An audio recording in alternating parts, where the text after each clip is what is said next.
when I do things that I'm fearful of doing, in terms of progression in my like career or life or in relationships, there's actually something really beautiful on the other side of that. And that's like a ton of new experiences and a ton of positive, negative, and middle experiences.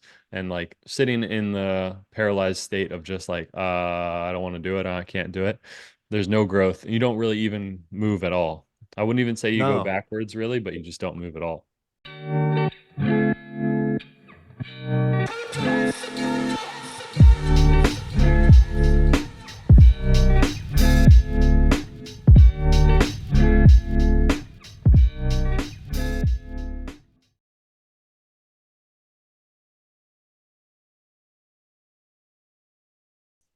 Welcome back to the PMR podcast. My name is Mitch. I'm an addict alcoholic. This is episode 71. Super grateful to be here today with my boy.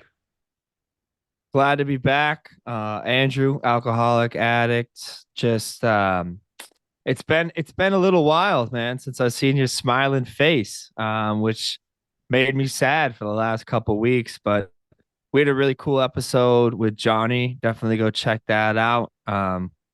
Really unique perspective on like being a performer, being a DJ, being a musician, like being surrounded by craziness and staying sober. So I learned a lot. I got a lot of cool insights from him, and it was cool to be back in the studio, even on Zoom. And yeah, man, excited for this episode. I'm gonna let you introduce it, but we were talking before we started recording, and it's just crazy. Like I don't think we chatted too much about what we wanted to talk about today. We both came together with like the same fucking idea. So it's pretty amazing, I think, you know? It is. Yeah. Yeah. And shout out to Johnny. That was a dope episode. Cool studio that we got to do that in. And it's dope that there's someone like musicians that are able to like be sober in that environment. Um, Mm-hmm. I know like a couple other musicians out here, like DJs and whatnot.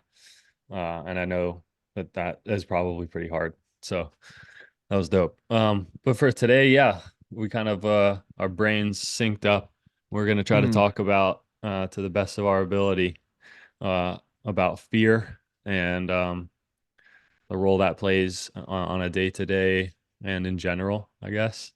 Um, and it's interesting because like I hear a lot in meetings and have heard a lot in meetings about how fear is like most of our emotions are fear based. Like fear is at the bottom. Like mm-hmm. I remember when I was in rehab, one of the eye-opening activities that we did was like the therapist was running a group and she went up on the whiteboard and you might be familiar with this. You probably are.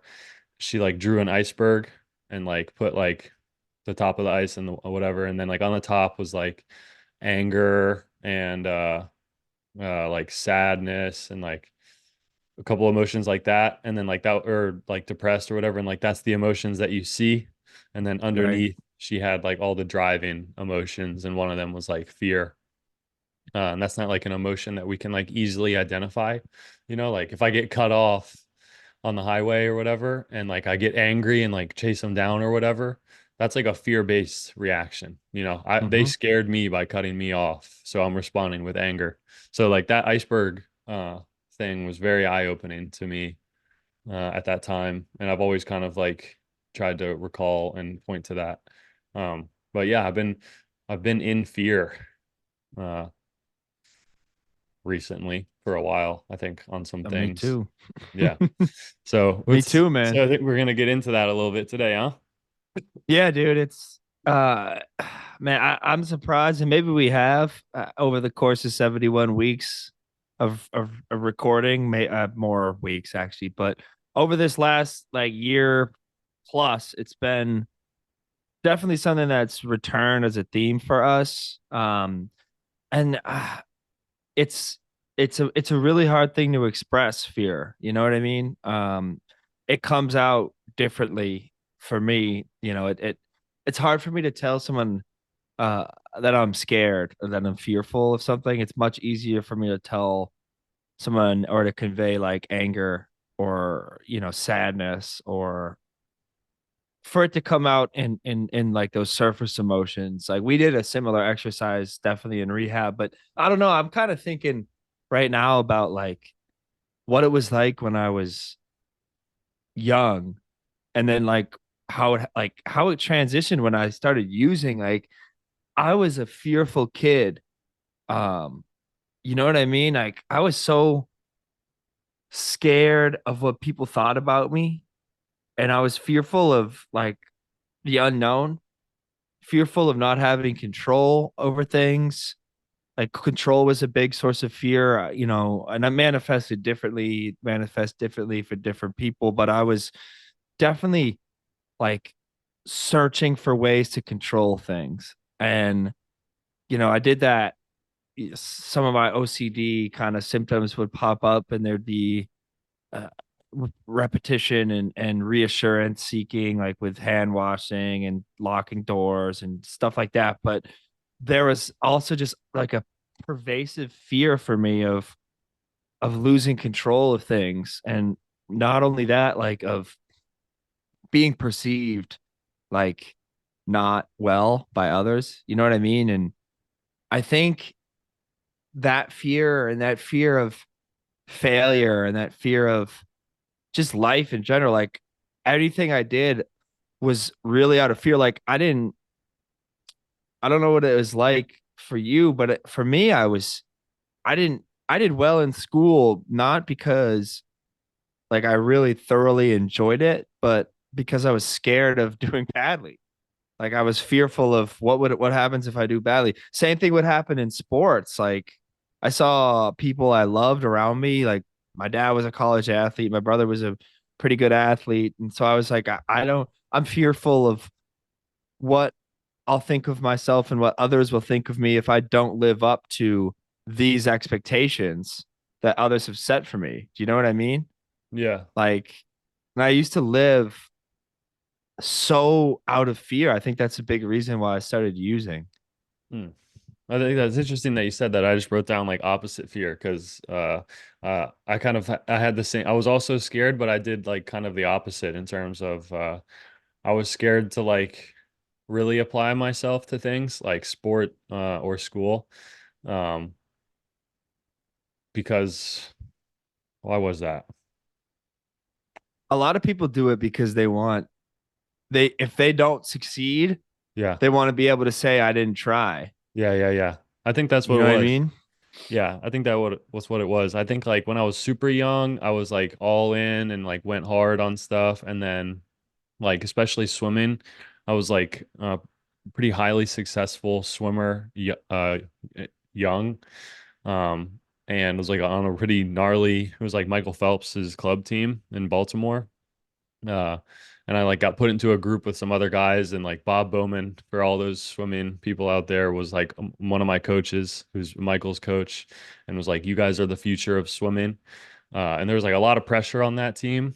And then I developed this like thing where at like big meets and finals and stuff, I could like kill it in the morning and like be the top seed, and then going into night where the race like actually mattered, I would like explode. And that started to become like a thing for a little bit. So much so I remember my mom actually got me like a sports psychologist to come to the house and Mm. like help me with like this was like really young, like 9, 10, 11. But it was like really high level swimming. And I was just like terrified. But this like sports psychologist came over and like my first introduction to like visualization and breath work, like behind the blocks, and like trying to feel the emotions that you're feeling. My so then I like went into like a little bit of a slump, and then like a couple years after that is when I found like drugs and alcohol, and then I found out that I could like I could do both, you know? And then like I wasn't as good, so there wasn't as much pressure. So it was like 50% swimming, 50% drugs and alcohol. And then that just like, or it was probably like started at 90% swimming and 10%. And then they just started to switch, who was in Mm. first place. But that was safer for me because I wasn't fully committing, you know? Like, and then I could be like, if I swam well or did good and like got a B in school or something, it could be like I got a B and I didn't even study. I remember that was like Yep. an ego thing for me for a long time. Like all pretty much my entire education to this point was like minimal effort. Like if I got a good grade, I'd show it to everyone, like, and let you know that I didn't study and I'm just smart, you know. Never like fully applied myself out of fear. And only when I got sober did I start to do, like, I think I fully applied myself to swimming, but even school, like when I got sober, like school was just always like, I just didn't want to do it. But it's interesting that Yeah. we kind of had like an opposite experience, kind of. Well, I think it's partly the same. Yeah. Like we both had a fear. I think we both had a fear of failure.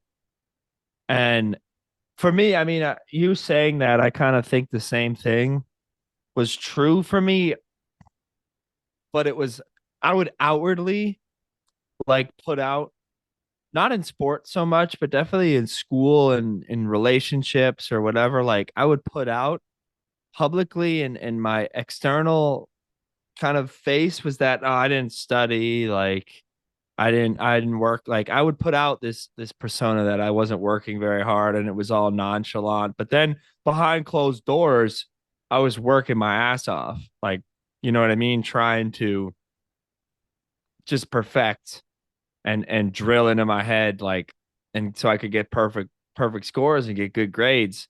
But outwardly I wanted people, like, because I was scared to get a bad grade, and I would say, I didn't study, whatever. I'm not ready. Oh, I forgot we had a test today, whatever. Like, and so if I got a bad grade, I could have an excuse for it. You know what I mean? And it's funny you talk about like what happened when drugs and alcohol got introduced. I think for me, a big reason that I sought that relief with drugs and alcohol was because I didn't have a way to manage fear. Like fear ruled my life. Hmm. Like in the programs, they talk about like being happy, joyous, and free. Like I didn't. I'm not gonna say like I was never ever happy as a child or what. Didn't feel any of those emotions, but fear overshadowed all of that. Like for every 10 minutes that I felt happy, for an hour I felt fearful. You know Hmm. what I mean? Like it was the dominating kind of core, like, not even like feeling. It was like a identity. Like my identity was mixed up with fear. Like I just that thought that's kind of who I was. And when I tried smoking weed and drinking for the first time, like both of those things, I just felt removed from that core attitude. And that was like that really, like, I feel like I didn't even chase a high for all the years that I was using. I just chased that feeling of being divorced of fear. You know what I mean? Like it wasn't even like I was euphoria, but it wasn't euphoria because, oh, I'm so screwed up right now and just like 12 beers deep and blah blah blah blah. No, I was like, it was euphoria because I felt suddenly like light and free of all that internal fear and that internal dialogue that I'm failing and I'm not enough and I'm being judged. You know what I mean? Yeah. No, definitely. I completely agree with that. It was an escape. Uh, uh, and like a freedom for me too. I was like, oh, I was always in love with uh the numbness or the escape of Mm. like, oh, there's too much going on. I can't handle it. And bounce out. And it's interesting how like drugs and alcohol compound on top of like everything being too much, you know? It's like if you're behind on school or in life or like you're not, you're depressed, sad, whatever, dealing with like trauma, stuff like that, and then use drugs and alcohol to provide a release, you're now like compounding more trauma and like uh issues on top of it. It's just like it's always a momentary moments of release when it comes to drugs Mm. and alcohol. There's no like true release or freedom or peace that comes from drugs and alcohol. It's like it's so funny that we're like addicted to that snippet of it. And then when we get into recovery, you can find, and I almost had like a feeling of getting, for at least a little bit of getting like addicted to the steps and like doing the things that like help give me that new, like a more like organic, real release. But Mm-hmm. um, what were you saying? Bro, the other thing too is like like we paid I paid such a price for that little snippet of time. Do you know what I mean? Yeah, yeah, Like that little tiny length of time that was like, I mean, over time it shrank and shrank and shrank, but call it a couple hours of feeling like dissociated, numb, free of fear, free of everything. That was a couple hours, and then everything else got worse. Like yeah. Floods back everything in. after that was, oh, it was so much worse. The fear would come back tenfold. Yeah, Like, and and then that cycle would start where I have to do more now, or I have to feel that way again. Like I don't like so at the end I felt like I just kept using because every time I used, it would go away a little bit. And then when that the drug would start wearing off, it started coming back worse and worse and worse. So I got to keep doing the drug. yeah, It's like it was then it became like if I think that was one of my biggest fears of getting sober was like, oh crap, like everything that I've been fighting off for 8 years now is like uh, it's gonna come crashing in. Like I wasn't even scared really of the and it whatever is a factor, but I wasn't really scared of like the detox or the withdrawal or being what not being able to use these substances or whatever. I was just so deathly afraid that when I'm going to stop using and drinking, all of a sudden everything that I've been fighting so hard to keep away from me mentally and and and again it was all fear based was judgments of myself and self-consciousness and fear of all the things that I've done and the consequences of them. Like I was like, oh no, that's all going to come back into my life again and I'm going to yeah. have to deal with it like wreckage. Well, it's crazy how fast we forget that too, and like how like today we're gonna continue to talk about like fear, how the fear that we're in today when both of us have multiple years of sobriety, because it's Mm, funny you mentioned that because last week there's a cat, or maybe it was like 2 weeks ago, there's a cat in my home group who's in treatment right now.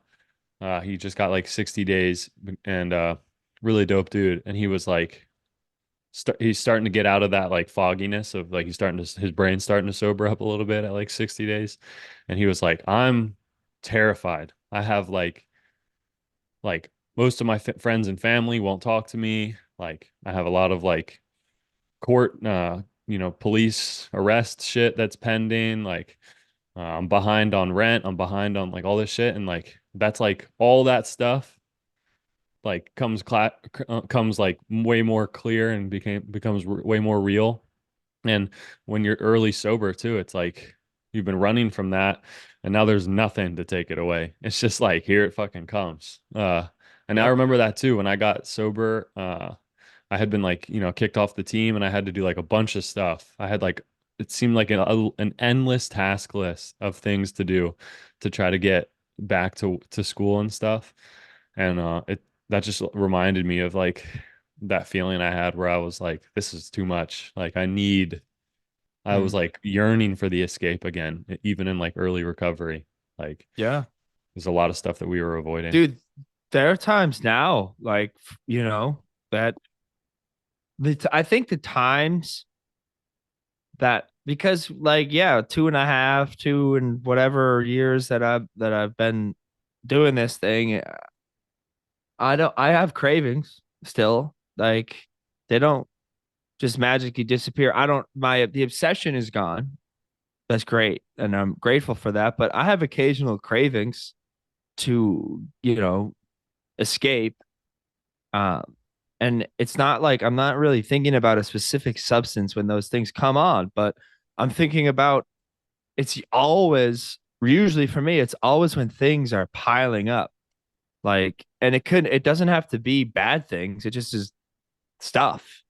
Like say I have a bunch of school stuff going on, work is intense, I have relationship things I'm thinking about, friends, family, every things are just adding up and I'm like I need again everything could be good stuff happening, not nothing really negative, but it doesn't matter. It's just it's that feeling of over being overwhelmed by like life, and Yeah. that's a big source of fear for me, and it comes into play now. Like, and I have flashbacks to wanting to get that escape. You know what I mean? And that for me is like you talked about that guy having 60 days and thinking about all the things that he has to now deal with. It's like that grass. It's a grass is always greener type of thinking, you know, and it's Yeah. so easy. I have a built-in forgetter, right? Like Yeah.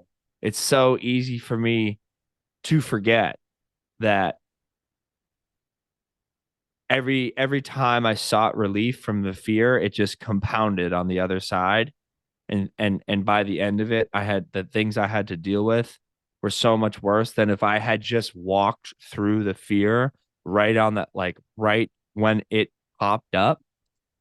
Like if I walked through it as it came to me, then yes, I would have been dealing with fear consistently and dealing with my own inner like dialogue of fear. But I like when those things start to stack up, that's that's the scary part, and that's when those cravings start to come back in. And I think that's certainly what I've probably recently been dealing with, like not dealing with things as they pop up, you know, like pushing it off, not wanting to talk about it, like returning back to that, like, oh, I can deal with this on my own. Like, I don't Mhm. want the help, I don't want the support.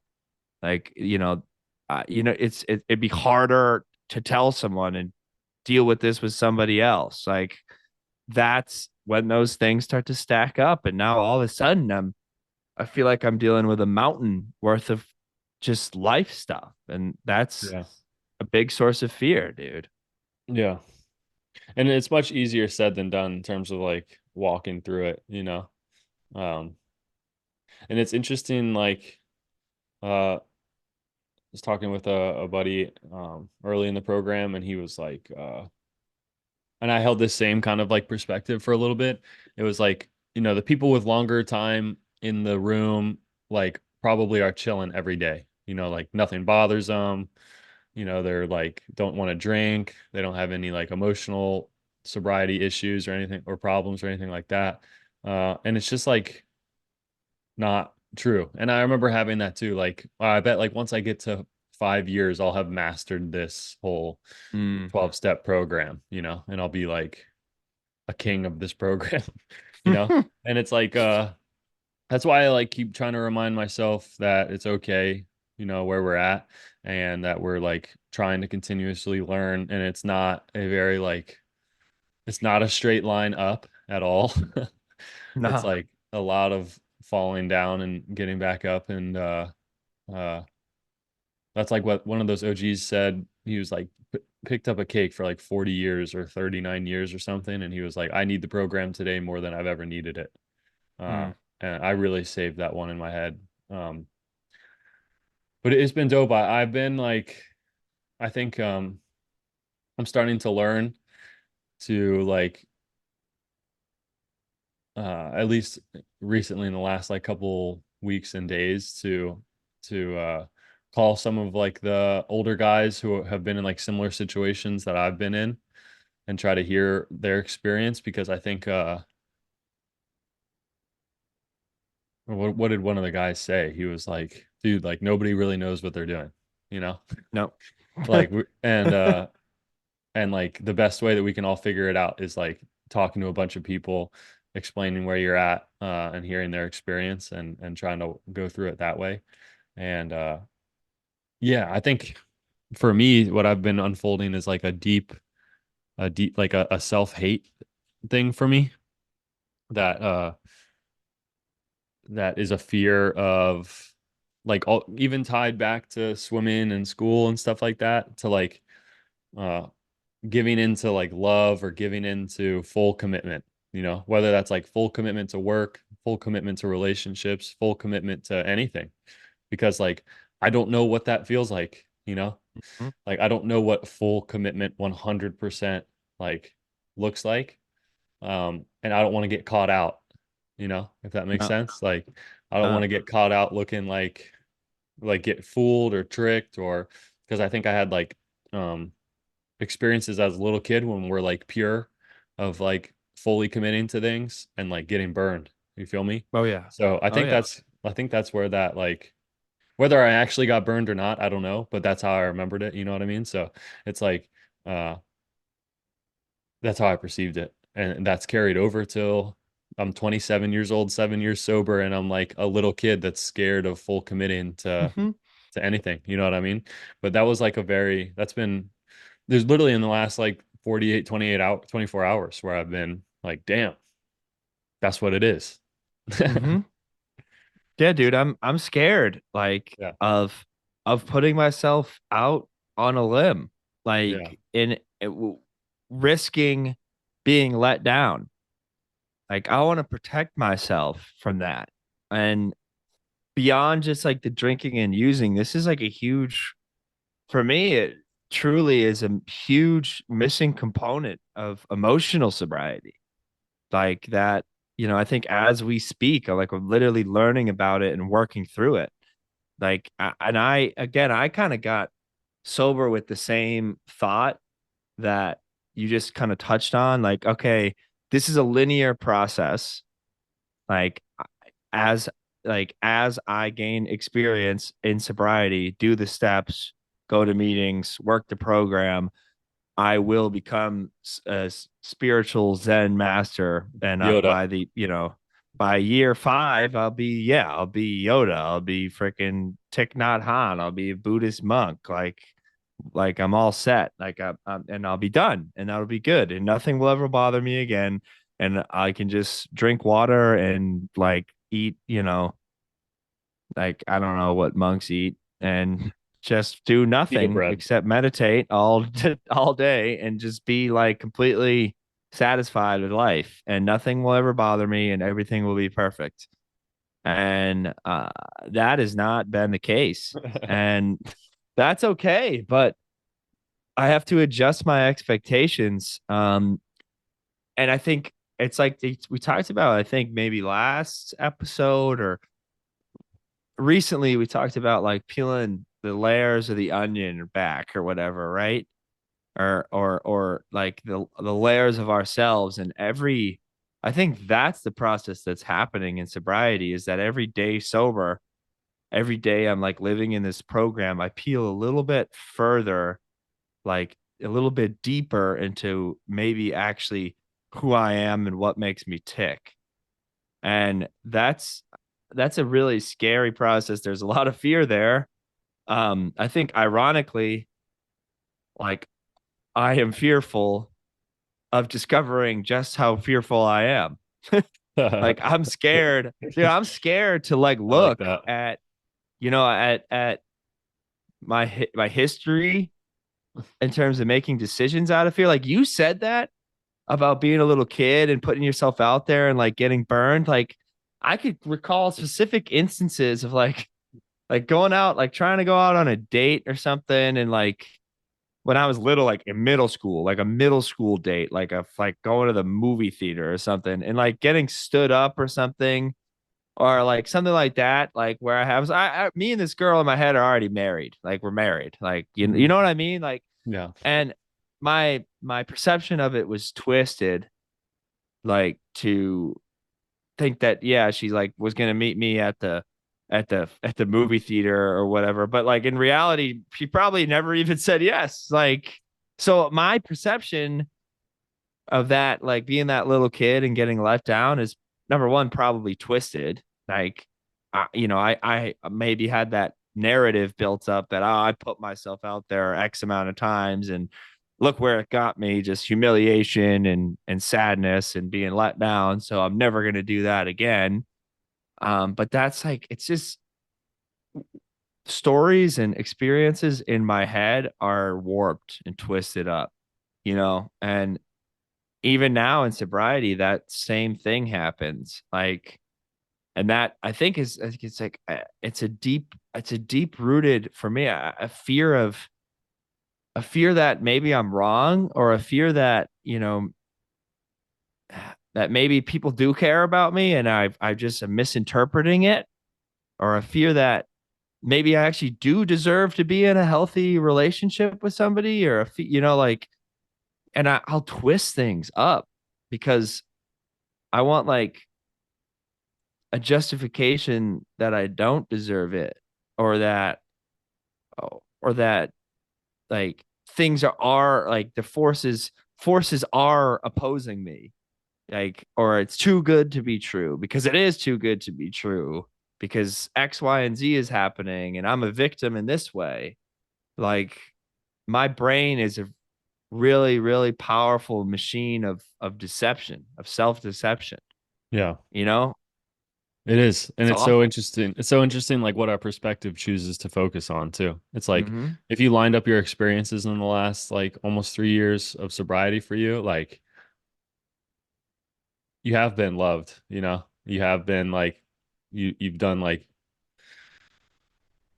uh all the things that we like tell ourselves that we're scared of. There's like so many examples to show otherwise, and we still hold on to like maybe that core one that like drives it all and like semi-resistant to like letting that go. It's funny that you use the word deserve though, because I had like a pretty like wild epiphany last night with uh my girlfriend about this. I used to be literally until last night for the last like 3 years. I was like, don't use the word deserve. Like, it's a bad word. Mm-hmm. You shouldn't use the word deserve. And then I was like, where did that come from? It came from I was sitting at dinner with one of my best friends and his family, and one of his family members, they were having a conversation. I wasn't even involved, and someone said deserve, and then she goes like, you shouldn't use the word deserve. It's not a good word. Like, no one deserves anything, and like had something more to it. And I can't remember exactly what she had said about it, but I like latched on to that and just started saying that, blanketly. I didn't even really understand what she meant fully, but I was like, yeah, you shouldn't say deserve. No one deserves anything. And like I was talking last night with my girlfriend and I was like I think that was like my self-hate that really loved that, you Oh know? yeah. Like my self-hate and like my addiction, even if you want to put it in that way, like Uh, latched on to that like one line sentence from a dinner at like 3 years ago. And I've literally spewed that and told people that for like 3 years. And I couldn't even, and mhm. then like it's so funny because I had a back and forth with my partner like a months ago about like why you shouldn't use the word deserve. And I was like in the argument, it wasn't an argument, it was like kind of a playful thing, but I was like, I couldn't even describe why. I couldn't even like No. defend why deserve is not a good word. And it was like all like a self-hate fear thing. Like that you can't even accept, you can't even, like, you don't deserve anything, you know? Like that's some deep-rooted self-hate, dog. For me to like tell Mm-hmm. myself that you don't deserve anything, that's wild. Yeah, dude. It's and again, I think it's fear based. Like, Yeah. because I have the same narrative in my head.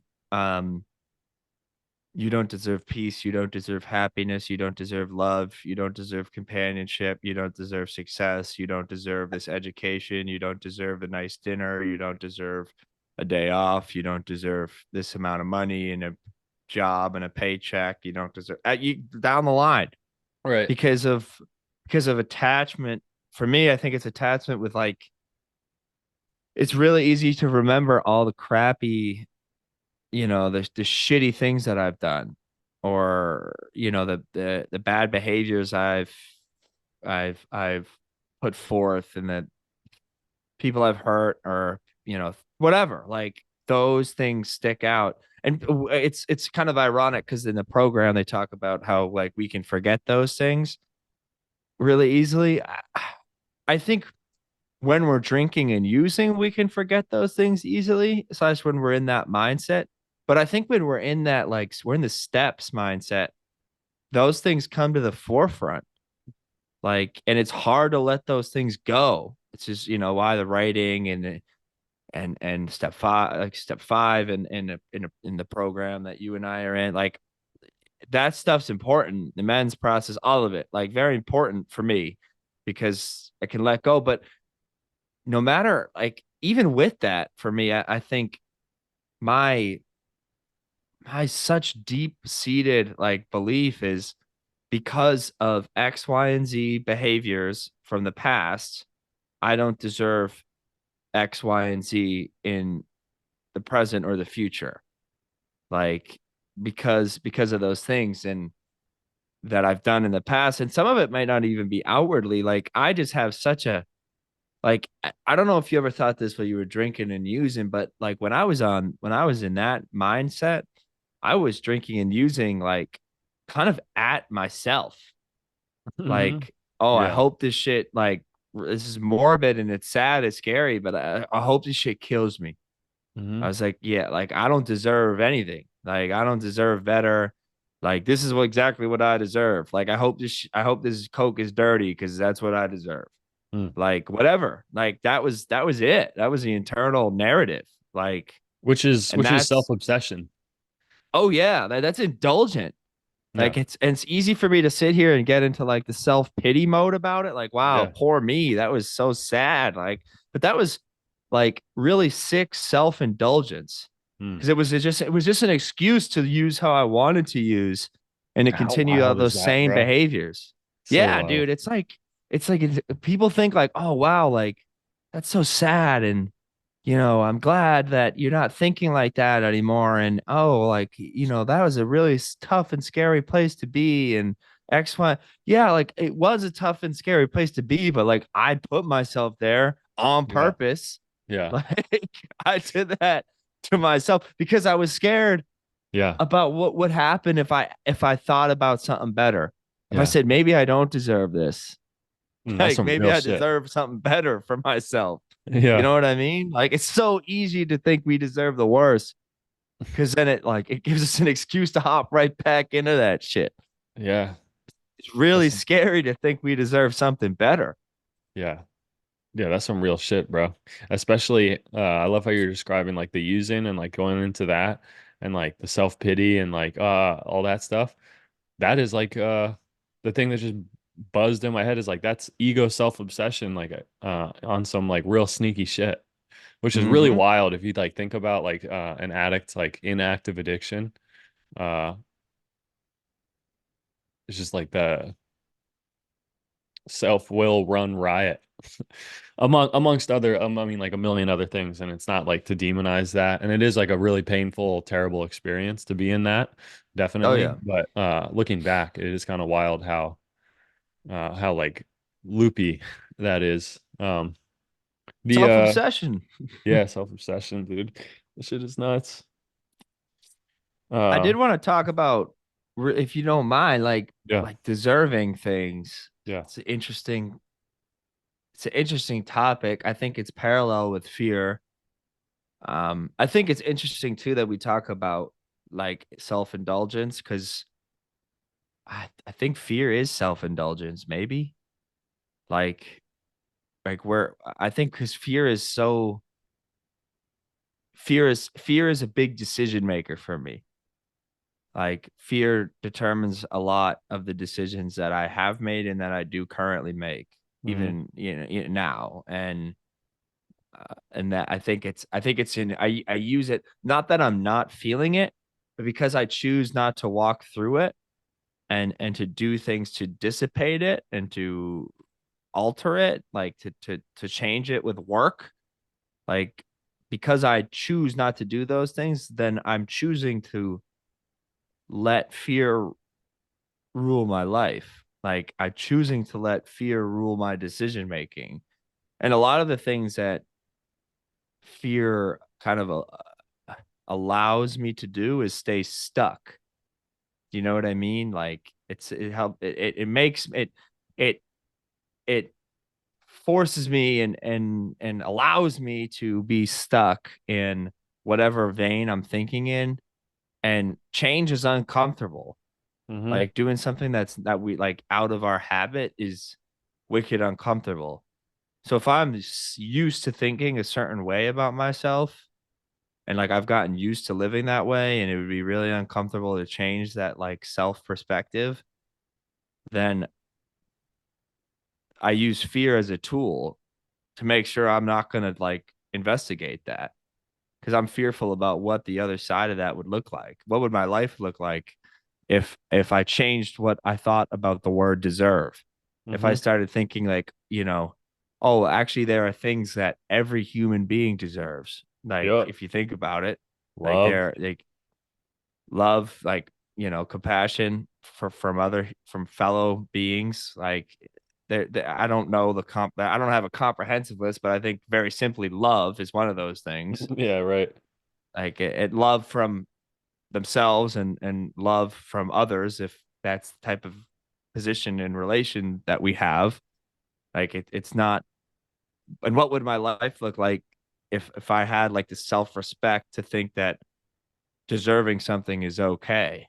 It's scary, very scary. It is scary. That's why it's dope that I flipped that card last night. Now I just got to start to feed it. You know what I mean? Uh, it's like, well, as we've been talking, it's like we can talk about fear and how much it drives and stuff like that. But like, what is the solution to get out of it? And it's like identifying it, I think, would probably be the first step, you know, and then, and talk with my sponsor to, and some other guys to see like how I can flesh that out. Not that I'm not, and it's like I'm not trying to get rid of it completely because I think there's good fear too. Like you kind of noted, there's like there's fear that drives us too. You know, Yeah. you're like flipped in a positive. Like like for grad school with me right now, it's like I've been paralyzed with fear to like do it and actually look into it because like that means full commitment. That means like getting a master's degree in something that I've wanted to get a master's degree in.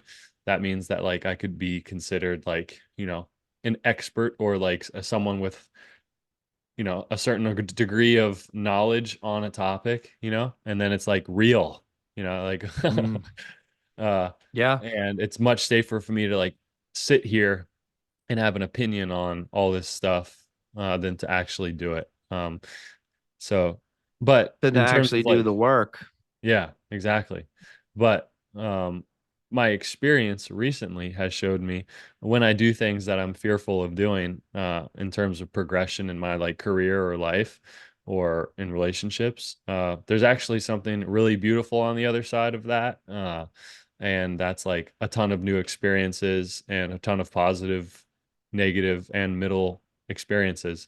And like sitting in the paralyzed state of just like, I don't want to do it, I can't do it. There's no growth. You don't really even move at all. I wouldn't even say you go No. backwards really, but you just don't move at all. No, I don't think you move. I think it's paralyzing. For me, I thought it was stabilizing, like that's the way that I kind of justified it. And I love that we're talking more about the solution now. Like, how do we get out of it? I don't know. I think I've heard in meetings, maybe you can corroborate this. Like, the opposite of fear is faith, something like that. I've heard. Uh, and on the other side of fear is freedom.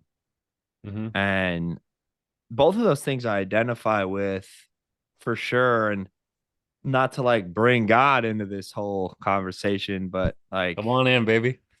Come on in. it's I mean, and dang well, like it's been something that I have been struggling with recently for sure. Like habit wise, mental health wise, like how to integrate higher power into my life in a healthy way. And uh, that um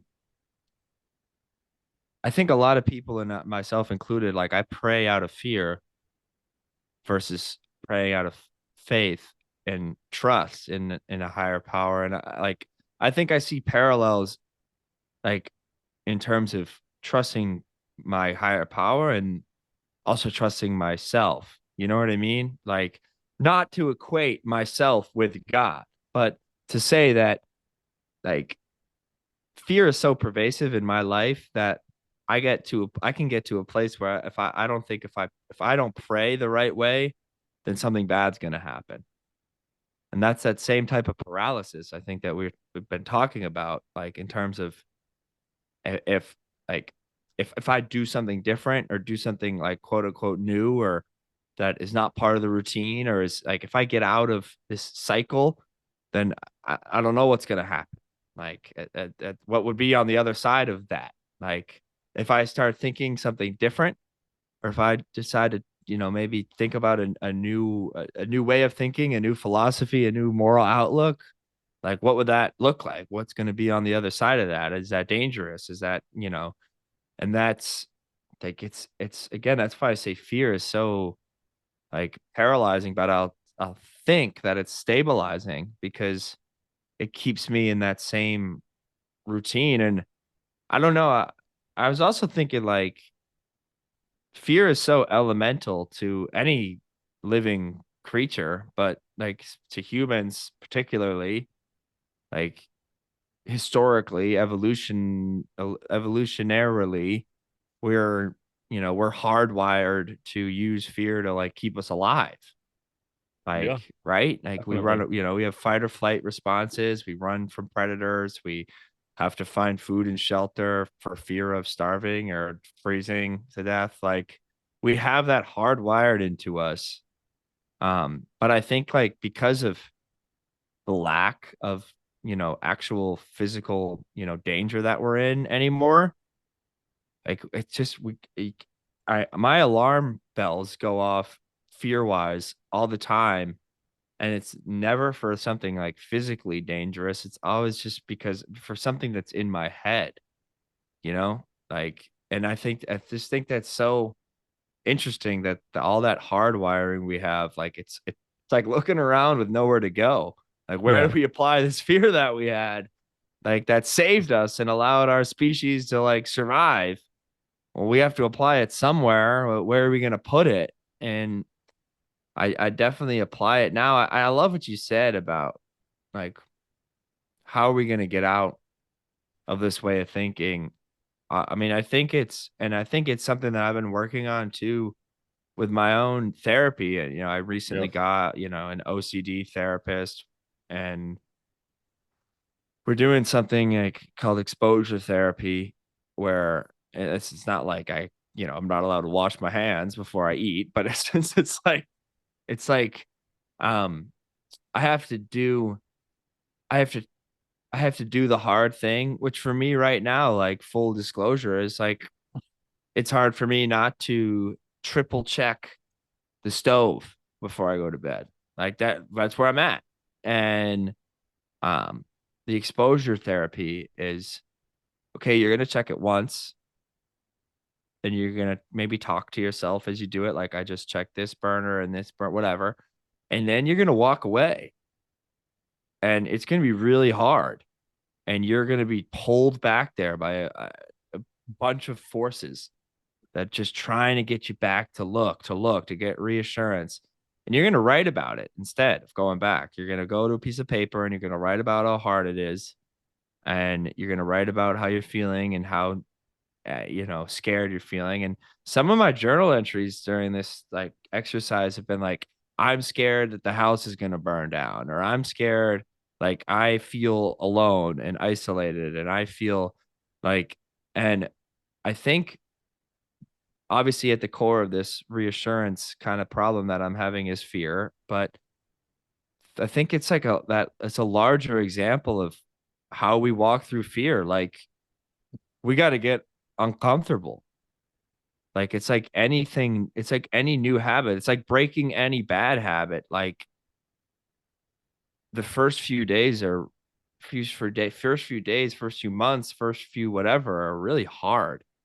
And it takes like a complete rewiring, But it's like within that process, the only way that I'm going to get through it, and the other component of the journaling, is I reach out to someone. Like I reach out to you, or I reach out to my girlfriend, or I reach out to my parents or my brother or somebody I trust, and I just tell them what's happening. Hmm. And it's like I think shame allows fear to just pervade. Like it just keeps it there. Like, cause it's fucking not fun to call my brother, who's a normal motherfucker, normal, whatever, normal, but like he doesn't have these issues that I am having. and to say, hey man, like I checked the stove once and I'm really fucked up about it. Like that's a weird call to make, dude. Like for real.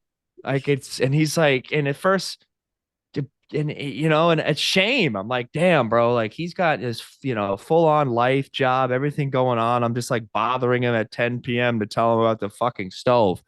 Like it's weird. It feels weird. Hmm. And then I do it. He says, all right, man, it's all good. Like, I love you. I'm sure everything's all right. You're not going to go back and check. You're going to be good. And, have a good night's sleep. And I'll talk to you tomorrow. Like, I'm like, all right, well, that wasn't so bad. And like, and it's fighting against every preconceived thought I have of like, he doesn't want to hear from me. This is stupid. I'm being stupid. Like, for whatever. Like if that shame is not serving me and it's keeping that fear in my head. It's Yeah. just that's I think it's just it's such a block to getting Yeah. rid of that. Yeah. That's so dope that you shared that, bro. I'm proud of you for fucking getting into that and getting after that. That's so dope. Yeah. I mean, you've consistently inspired me since I've known you. And I think you're right in terms of like some of this fear that I've been mentioning on this episode definitely I think could be addressed with a therapist and a counselor and should be and I want to. Um because like we've said like like our program helps a shit ton and it's always going to be there, but like a therapist that like specializes in some of the like childhood stuff, before the drugs and alcohol and stuff like that. I think it's smart to work with like a specialist on that. uh like and an example of like what you're doing uh is like really cool to see and hear from you. And I think that's awesome, honestly. I think that's really, really Yeah. cool. I mean, on the flip side is you, man. Like, you talk about some conversations you've been having recently that have been really difficult. Like changing the way we've wired our brains. It's like somebody said in a meeting to me once, like, think about like a like a a racetrack or like a hiking path in the woods. Like we've gone down this one route our whole lives in terms of thinking, and we've made a path. Think about like in the woods when you make a path, you got to go over it a bunch of times. You got to walk through it. You got to clear it out. Like, and it only becomes that hiking trail or that path in the woods after so many times of repetitive people walking on it, walking on it, walking on it. Now it's that comfortable path. That's just like that's the way it goes. That's the way it flows. That's the way people walk. That's the path. And if we're gonna create another one, if we're gonna create a new one, like we got to put the effort in to hack down all the the branches and the bushes that are in the way and clear it out. And like it's hard work to do that. And then it's on the other part of it, it takes a while for that old path to become overgrown, like and to stop, and for that to not be the path of least resistance and the path that our thoughts take. Yeah. Like it's so hard. It's a lot of work and it's uncomfortable. Yeah. You're very right. I'm a big visual guy, so I love how you like to set up a visual. That helps me, because I'm dyslexic. And anyways, yeah, no, I agree. I like that a lot. And I had an experience last night where it felt like the fucking, the trees opened. You feel me? So I just got to start Mm-hmm. walking down that way a couple times. Maybe be like Steve-O, ride my bike 10,000 times up and down that path, and then we'll get that narrowed down. But yeah, this has been a dope conversation, and one that I really needed. So I appreciate you. The it's interesting. Have you ever done an inventory on yourself? I so what have I like what do I resent about myself? And Yeah, like then has there like been, have you put like I am resentful at Andrew before? yeah, I think I think because I'm so self-centered, it was probably Yeah, listed on my first fourth step like fuck, yeah, probably 10, 12 times. yeah. So me too. And my first interaction with that, I was talking to my sponsor, and he was like, Well, maybe hold off on doing one on yourself because after we finish, doing this a couple times and you start putting it into a daily practice, maybe you won't have that resentment towards yourself. Uh, and I was like, okay, I still want to do one. He was like, all right. So I still did one on myself. And then I think I did a second one. And but after that, we had a conversation of like, yeah, that's like kind of a self-obsessed thing to do. And then I started telling people, just do more inventories and which could be the right way. By the way, when I'm telling this story, I have no idea what I'm talking about. This is where I'm at today. Uh, but started to tell people like, yeah, if you do more inventories, maybe that will, your self-hatred may begin to dissolve. Which I had an experience like that, honestly. I really did. Fast forward to like now, I was talking with my sponsor and he was like, yeah, I was talking with my sponsor and he was telling me that he thinks I may want to do like an inventory on myself. And he didn't recall that he had ever told me not to do that. Or not that he told me not to do it, but it was interesting how like yeah, it could be self-obsessed, but it does feel like doing an inventory on yourself, maybe after a period of time, could also be beneficial, to try to like it's insane, but it's like, I'm resentful at Mitch, so I'm looking at that and then like the other side, my part, which is like two parts, maybe my like sober brain on the other side can have compassion for like maybe I can narrow it down to like I'm resentful at like present day Mitch for not feeling like he can be deserved. And then like Mm. flipping to a caring version of myself and like talking to that version, like, where was what was I unwilling to admit to myself? That I do deserve to be loved, that I do deserve to be in a loving relationship. That feels like an experience that as I'm saying it, I think I'm gonna write this down right after, but that Mm-hmm. feels like that could be a healing thing, you know? Yeah, dude, it's the same thing as this is something I'm still super fearful of, as well as it's a great point. Like, getting in front of the mirror and saying, I deserve love. Like, Hmm. I deserve peace. I love you to the mirror, right? Like that, you've talked about it before. Other people that I know have talked about it before. Still one of the hardest practices Yeah. that I've ever tried to do in sobriety. I could, I'm not whatever. I'm not some super amends person, but I would make amends to anyone before I get in front of the mirror and tell myself that I forgive myself and I love myself. Hmm. That's a crazy kind of hard undertaking. And I think on the other side of that, like with all this fear that we've been talking about, like as soon as you say that, that we love ourselves, then we have a responsibility Mm. to like treat ourselves loving and caring. Act Like accordingly. then then we have to treat ourselves and to hold ourselves to certain standards. Like I like because that. part of love is that self-respect. That's a good point. Like and we're so I'm fearful of, of that I'm not going to be that person or that, hold myself that standard. I'm going to disappoint people or whatever it is that I'm not going to live up to the expectation of. Like, and I think that's a big reason why it's so hard for me and for people like us maybe to say that we love ourselves, because then then we got to put the work in to love ourselves. Like, I don't know. Yeah, that's true. There was a cat that was talking about how he missed using and how much fun he had and how much he loved it. And I talked with him and I was like, I mean, like there might have been like fun experiences, you feel me? But we were in like a lot of pain. So I think it's always like interesting that the how quick we can romanticize and laugh and talk about all that stuff. Um, because there was really no love or anything really in those experiences at all. At least nothing genuine really. Um, and that's why like when we get sober, I think like what you're saying exactly is we're rewiring, and it takes a long time. And Mm. there's not one singular thing I can do one time and then be good, you know?